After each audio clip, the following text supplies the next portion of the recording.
No, it's probably not normal to need Viagra to get up with your hot girlfriend. So then they find out that, oh my, it's actually porn. Nerve cells connect to wire in Pavlovian, super Pavlovian memories of your addiction. For example, if you're an alcoholic and you've quit and you've been like 90 days sober and you're walking down the street, all of a sudden you walk by a bar, you hear some clanking of glass and the smell of alcohol, all of a sudden you get this urge to drink. It's activated these unconscious memories that are powerful.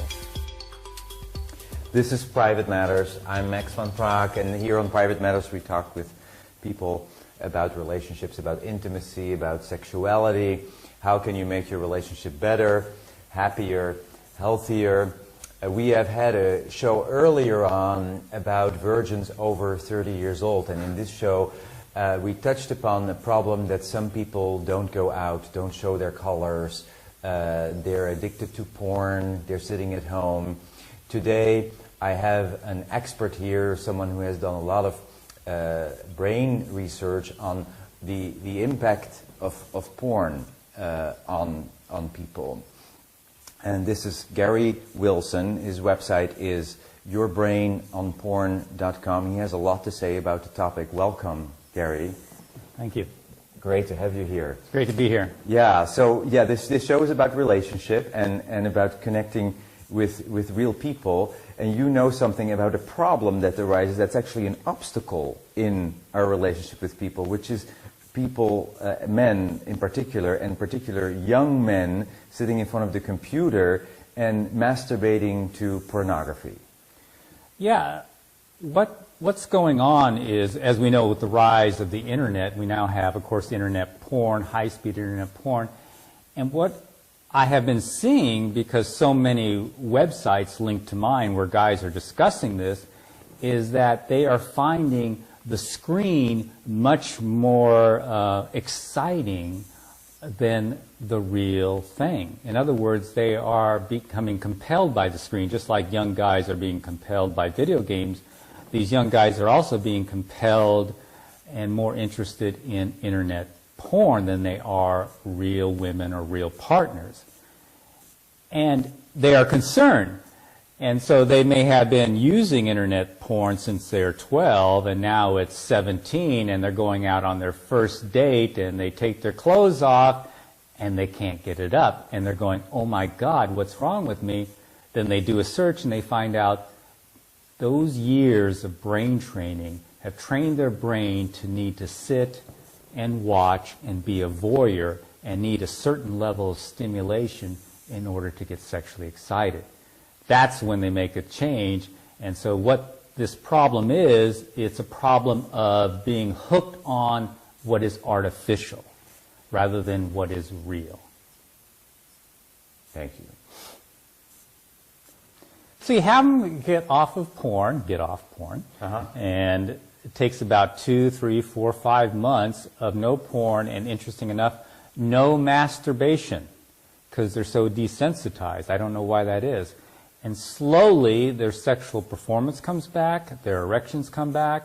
As they are abstaining from porn? Yeah, they have to abstain from it or they'll never return to normal. They'll have ED, I guess, for the rest of their life. Some have had ED for 10 years. Let's define addiction. How often is addiction? What if somebody watches porn once a week?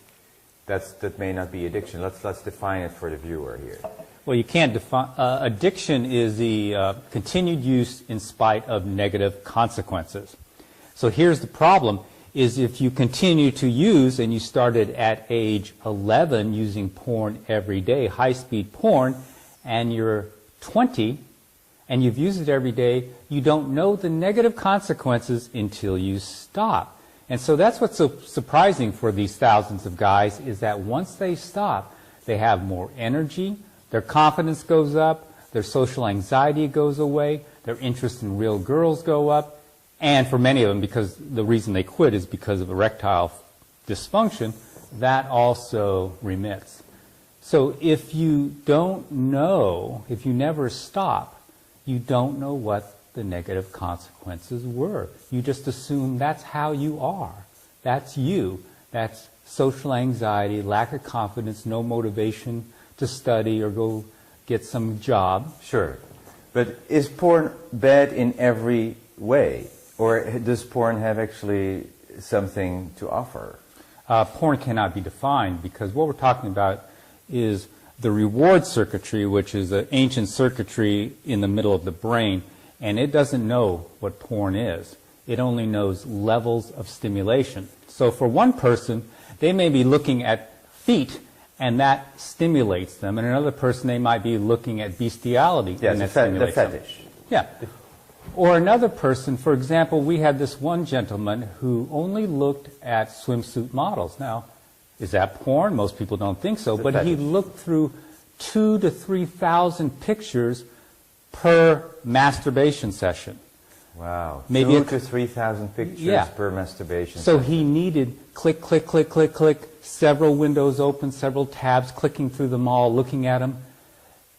That's the stimulation he ended up needing in order to get sexually excited. So are people in swimsuits porn? Probably not. No. It's the How level easy. of stimulation Sure. that causes brain changes, that leads to dysfunctions. So you can't really define even what porn is anymore. No, but if you're using it in a way that you always need more, I mean, I think that's an aspect of addiction. That Escalation. Escalation. You always need more, like a bottomless pit. Then you are in an addictive cycle. But for some people, watching a particular erotic or porn movie may open up new doors in their relationship for people to look at that. So it's how you use it. It's how you use it, but another big aspect is how it's delivered. So we can't use the word porn anymore. We can use porn, and then we can use high-speed internet porn. That's a completely different animal, and that's the only one I deal with. I don't deal with people sitting around and watching Playboy or people going to the local theater and watching it. These are kids I say because they're in their teens, adolescents, and they have trained their brains on high-speed porn. High-speed means they don't have to sit there and wait for 10 minutes for one picture to download. Instead, they have high definition, several tabs open, clicking between the tabs, fast-forwarding to their favorite part, and then when their excitement starts to drop, they click open another window for a new genre that will jump and get their excitement going up. This could not be done before high-speed internet porn, and this is the brain training that's going on. So the discussion for me is high-speed internet porn and how that differs from everything before. Because look at it. We've had written words. We've had pictures. Were they addictive? Put them together. You have Facebook, and now you have the ability to click, click, click, click, click, and people are getting addicted to words and pictures. Yes. So it's a different type of medium with a different type of delivery. Gary, you're coming to this as a therapist, right? No, I'm not a therapist. You're not a therapist. I'm a physiology and pathology teacher who got drugged into this. I see. Not wanting to do anything with it. This is an area of research.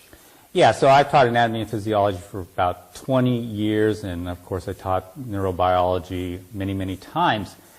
About 12 years ago, I met my wife, and my wife, we wrote some books together, and they had to do with the neurobiology of sex, bonding, and all those events occur in the reward circuit, and that's the same place that addiction occurs, where the reward circuit changes. So I became very familiar looking at all the science and the abstracts and the research of this area. And you collected all of this on this website called Your Brain on Porn. Your Brain on Porn. Not actually. What happened is about 6 years ago, on my wife's site, which was about sexuality and couples, all of a sudden Google put together the words sex and addiction and orgasm, and these guys started showing up on the forum and saying, we're addicted to porn, or I have erectile dysfunction, what do we do? And my wife, who is running the forum, says, I don't know. And since Google put those posts together, more and more started showing up, and finally we decided a few years into it to write a few articles about it. Well, then even more showed up, and eventually we wrote a few articles about guys recovering from erectile dysfunction, guys recovering from social anxiety by giving up porn, and then that site exploded. And my wife finally said, could you please organize all this material, because she has a very disorganized site, and put it over on a new site. And that's what we did. We put the guys' stories and the questions, and then things exploded. All of a sudden, my site became very popular, YourBrainOnPorn, and I followed all the links back to the other sites that were linking to it. Virtually none of them were porn recovery sites. They were all sites where guys congregate, like pickup artist sites, or sex sites, or sports Would sites. you consider your site as a porn recovery Yes, site? it would be. Also for people who have worked in the industry? No. It's only for guys who... Why not, actually? It could be. I mean, if you have been shooting as an actor, you've been shooting porn as an actor or an actress for most of your life, and I come to you. I say, don't come to me. Okay. This is for guys who are hooked on internet porn. Okay. It's not for... We don't even deal with people in the industry or the moral stuff. Or But there's anything problems like there too. You can recognize that. I guess I don't study that. Okay. I really know nothing about it. Okay. My focus is just simply guys, and I say guys as if girls aren't involved, but we only have guys who show up, Yes. males. So what I found out following these links, just to continue, is that it's huge. Followed these links, thousands of websites in about 40 different countries. Some of the threads were 10,000 posts long, and all these guys were pretty much discussing sexual dysfunction. They're in their late teens, 20s, and a few in their 30s. And they're saying, my God, I can't get it up anymore. I'm 25. What do you think the problem is? And then someone would put in a link to YourBrainOnPorn, and they go, oh my God, that's me. So that was the big aha moment for me. I really saw that this might be a very significant problem for the younger generation. Especially younger men. Absolutely. Because here's the little thing, is we've had a few older men who, in their 40s and 50s, who have porn-induced ED. They give it up, their sexual function comes back. These guys can recover in 6 to 8 weeks. The older guys, 40 and 50. The younger guys can take 3, 4, up to 9 months to recover. And their testosterone's higher. And of course, we know how it is when you're 18. I mean, everything's a lot higher, if you know what I mean. And they take longer to recover. So the question is, why is that? Is because the difference between the two groups is these guys already had their sexuality. The older guys. The older guys already had sex and all their circuits developed before they started. They started it, got it. And well, the other ones, this is how they came to it. They came to it and did it for years before they even had a real relationship. What advice do you want people to know about this? Let's say people are watching and they are finding themselves watching porn every day and masturbating. What do you want to say to them? Well, the easy advice is to understand how it affects you, or to see if it has affected you, is to stop it. It's really that simple. Stop it for several months and see the differences. If there aren't any differences, you can make up for lost time, go back and use plenty of porn. But that is the key thing, is to stop and see how it's affected you. What happens if you truly are addicted is you'll go through withdrawal symptoms and feel worse for the first even few months. Guys who are truly addicted enter what they call a flat line. It's common vernacular. Is they lose their libido, they swear that their penises shrink up, and they have no sexual desire whatever. And then all of a sudden, after about 6 to 8 weeks, they slowly come out of that loss of libido and go up to a plateau, and all of a sudden real girls start looking exciting. And they're starting to get spontaneous erections again, and they're starting to want to chase real partners. So the key thing is to stop using porn. That's how you find out if it's affected you. Stop using porn. Yeah. Yes. And then just see. Yeah, just see. If you feel and if you can't stop, clearly you have an addiction. That's right. That's right. It should be easy to stop. Now, there's a lot of people who are actually not single, but they're in a relationship, they're in a marriage, and they're finding, they are turning to porn. They're married and the wife doesn't think it's really cheating, or they're not sure whether it's cheating, but they feel cheated somehow, right? The partner feels cheated, the man goes to porn, and it takes energy away from the intimacy, from the relationship. Can you comment on that?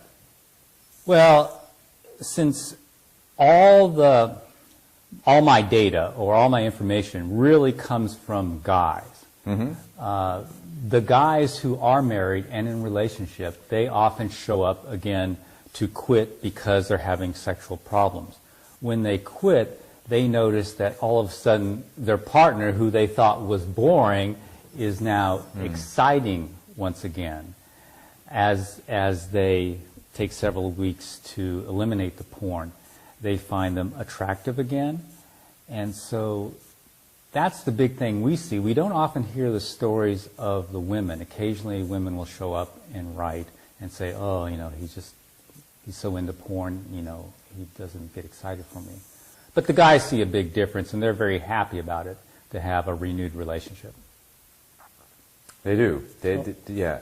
If they make the decision to stop. Yeah, and that's the thing, is we see not so many in their 40s and 50s. It's mostly the young guys who are showing up. So, have you talked to people in the porn industry, or to producers, or I was actually thinking about inviting people from kink.com to our conversation, and just have them hear what's the other side of what they're doing, what's the result of what they're doing. I mean, they're in their own vision of producing this, and it's financially very rewarding. It's good for those people, I think, to hear what you have to say. They may not want to listen, but yeah, I mean, I don't have any moral qualms about porn. It was, 5 years ago, it was like, porn, I don't care. And I don't care. I don't care what anyone does. So it's not in my background. I have no religious background. So I wouldn't have a debate with anyone. I'm fine with everyone doing whatever they want. My concern was to fill a gap. And there's a gap of knowledge, a huge one, between what is being said and the reality. So what I mean is, what's being said is that no amount of porn can cause problems. There's no such thing as porn addiction. Using porn consistently cannot cause a problem. Well, this is false. It's clearly false, because we have tens of thousands of guys who are eliminating a single variable, porn use, and seeing tremendous benefits. So clearly it is causing problems. So the big gap, the big meme out there is that it can't cause problems. Yes. And if there's any objection to porn use, I don't have an objection, but if there is one, it has to be based on something moral or religious. So the huge gap is filled in, and the young guys show up and they say, oh my God, I was told that porn was healthy. So here's the way they think. They think masturbation equals healthy, okay? Since masturbation and porn are synonymous for this younger generation, that means porn is healthy. And since you're young and you don't think things through, you think, well, more is more healthy. Sure. And that's where they end up using a lot. Where should these guys go to get support for abstaining? I haven't heard of a 12-step program that focuses on this. This would be actually a good thing, I think. There is Sex and Love Addicts Anonymous. There is Codependence Anonymous. There is all kinds of relationship addiction groups. There should be a group for porn addicts as well. What do you think? Well, there is. My site is not that, but it has links to other sites. There's huge sites where young guys are actually not a supporting. site, an actual group where you meet face to face in face the room. to face. If in the room, sitting in a circle. This creates more healing. We were talking about it with a woman last week here in an interview who said women need actually the physical coming together. It's very healthy to not just sit behind a computer. It's actually healthy to come together and meet in a room, and that's what 12-step people do. Yeah, I agree with you. That would probably be very healthy, but it's unlikely to happen because there's shame associated with it. So since the guys are young guys who live in an internet age, they actually, most of them prefer to go on the internet and write. The ones do mention, okay, I've gone to a 12-step, but they've gone to a sex addiction. Yes, for people who go to prostitutes or are addicted to a partner, yes. Yeah, and that's a completely different animal than starting on internet porn at age 11 and not being able to stop at age 18. So yeah, I would agree with you. It would be great if they had some place to meet, but I don't know of any. You're right. Are you running groups No. in your area? No, I don't do that. I'm not a therapist. No, but you could be a group facilitator. Nope, I won't. You won't. I am I'm a teacher. That's my job. So I teach. I give them the science behind addiction and the science behind their symptoms. And when they learn that, it's really a benefit because they can detach and say, oh, you know, it's my primitive brain that's causing me to want to sit here and click from picture to picture. And they see that that primitive brain is in charge. Or they say, oh, my frontal cortex is inhibited. It's not functioning fully, which happens in all addictions. And that's why I keep relapsing. So they can detach and they can almost see their brain doing things it doesn't want to. They have a term, they call it their scumbag brain that's making them do this. Mm-hmm.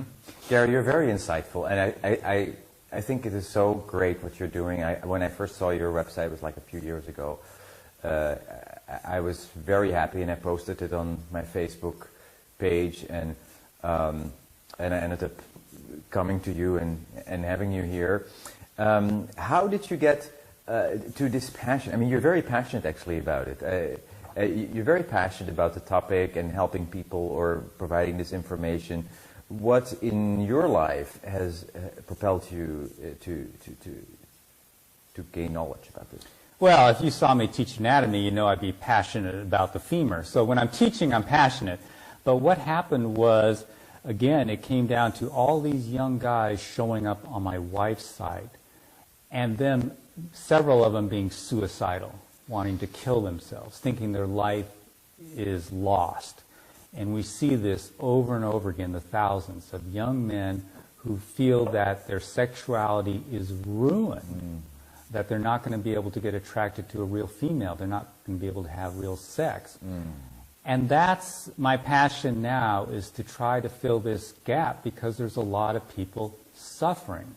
I'm not out there to stop porn, I'm out there to educate so that the people who want to get over some of these symptoms caused by excessive porn use can find the information and do it.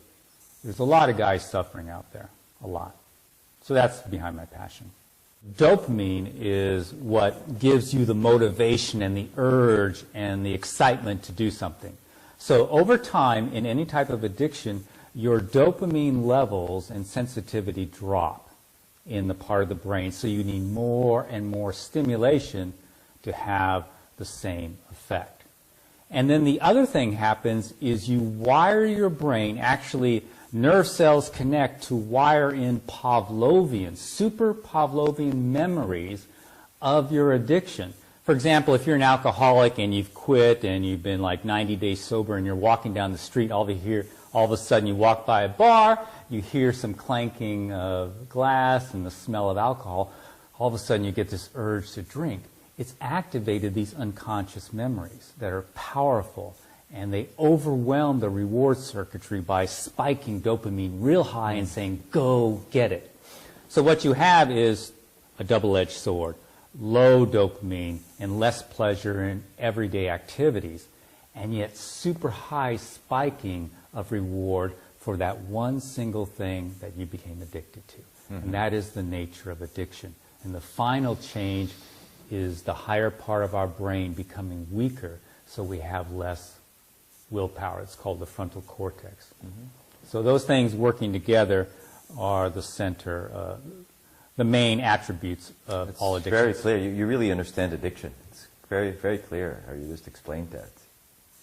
Yeah. Yeah, well, if we look at the traditions of what people have done, as you said, connecting with other people, that's a big one.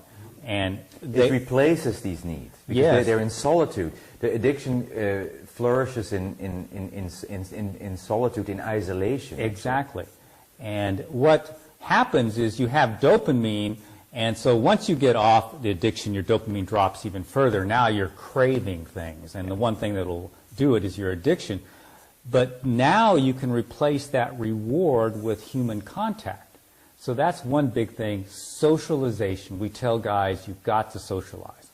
The next thing is exercise. Exercise actually elevates the dopamine, and it makes more what are called dopamine receptors in the brain. Another thing that occurs is meditation.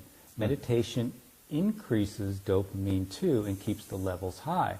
So those are some of the things that I you would can do. add one, also creative expression. Yes. Art, music, making beautiful things, especially for those that are artistically inclined, really helps you connect with your own beauty, with your own essence, and takes away the need for those addictions, for drama. It's very powerful. Yeah, because addiction is really replacing the natural rewards. We don't have a reward circuit that evolved for addictions. It evolved for natural rewards, which were all those things you just discussed, along with food and sex and other things.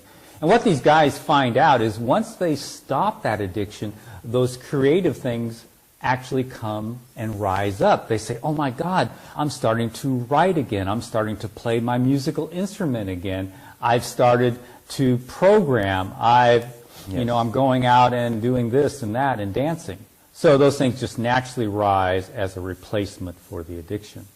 So can porn addiction be healed? Yes. Yes, absolutely. Absolutely, porn addiction can be healed. Absolutely. And I think guys have a better appreciation.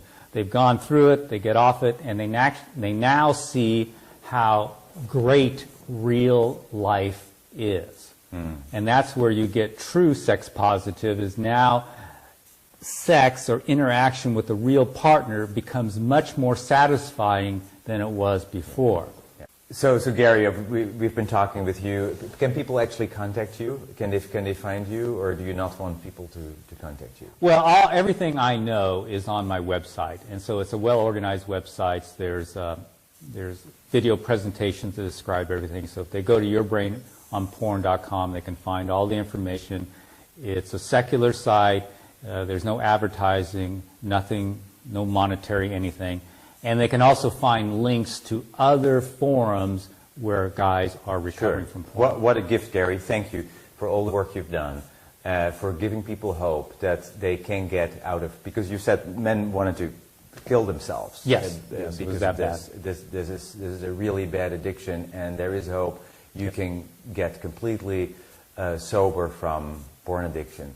Thank you for everything you do. This is the end of our episode today. This was Private Matters. I am Max von Praag. Thank you for watching, and we'll see you next time.